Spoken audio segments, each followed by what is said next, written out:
નમસ્કાર દર્શક મિત્રો, હું છું બાબા સૈયદ. વિજાપુરની ખબરમાં આપનું સ્વાગત છે. વિજાપુરમાં આવનાર અઠવાડિયે રાંદર ગેસ સિલિન્ડરની સમસ્યા સર્જાઈ શકે છે.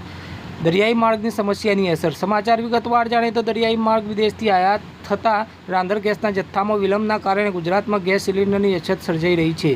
જેનું મુખ્ય કારણ પેનામા કેનાલમાં દુષ્કાળ અને મુદ્રા કડલા જેવા પોર્ટ્સ પર કોન્જેક્શન છે, જેના લીધે જહાજોને અનલોડ થવામાં વધુ સમય લાગી રહ્યો છે અને આગળની સપ્લાય ચેન અસરગ્રસ્ત થઈ રહી છે, જેની સીધી અસર ગુજરાતના વિવિધ વિસ્તારોમાં પડી રહી છે, જેમાં આપણા વિજાપુર તાલુકા અને શહેરમાં પણ જોવા મળી રહી છે. જ્યાં છેલ્લા એક મહિનાથી અપૂરતા જથ્થાને કારણે ગ્રાહકોને સિલિન્ડર મેળવવા માટે લાંબી રાહ જોવી પડી રહી છે. કેટલીક જગ્યાએ અઠવાડિયા સુધી વિલંબ થઈ રહ્યો છે, પરંતુ આ મુશ્કેલ સમયમાં પણ સ્થાનિક ગેસ એજન્સીઓએ પોતાના પૂરા પ્રયાસો કરીને અપૂરતા જથ્થા છતાં ગ્રાહકોને શક્ય તેટલું ગેસ પુરવઠો પૂરું પાડ્યું છે, જેથી લોકોની જરૂરિયાતો શક્ય હદ સુધી પૂરી થઈ શકી.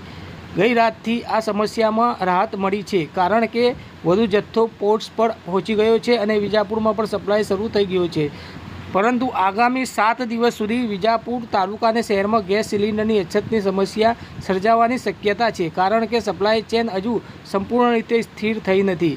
સ્થાનિક એજન્સીઓએ પોતાની તરફથી કોઈ ભૂલ કરી નથી અને અત્યાર સુધી તેમણે અપૂરતા જથ્થા છતાં ગ્રાહકોની જરૂરિયાતોને પૂરી કરવા ખૂબ મહેનત કરી છે. પરંતુ આગળથી આવતી આ તકલીફોના કારણે હવે એક અઠવાડિયા સુધી સિલિન્ડરની ઉપલબ્ધતામાં થોડી મુશ્કેલી રહેવાની શક્યતા છે. ગ્રાહકોને સલાહ છે કે તેઓ અગાઉથી બુકિંગ કરાવે, ધીરજ રાખે અને જરૂર પડે તો કસ્ટમર કેરનું સંપર્ક કરે. આવા સમાચાર અપડેટ લઈને ફરીથી મળતા રહીશું. ત્યાં સુધી અમારી ચેનલ વિજાપુરની ખબરને લાઇક કરો, સબસ્ક્રાઈબ કરો, કોમેન્ટ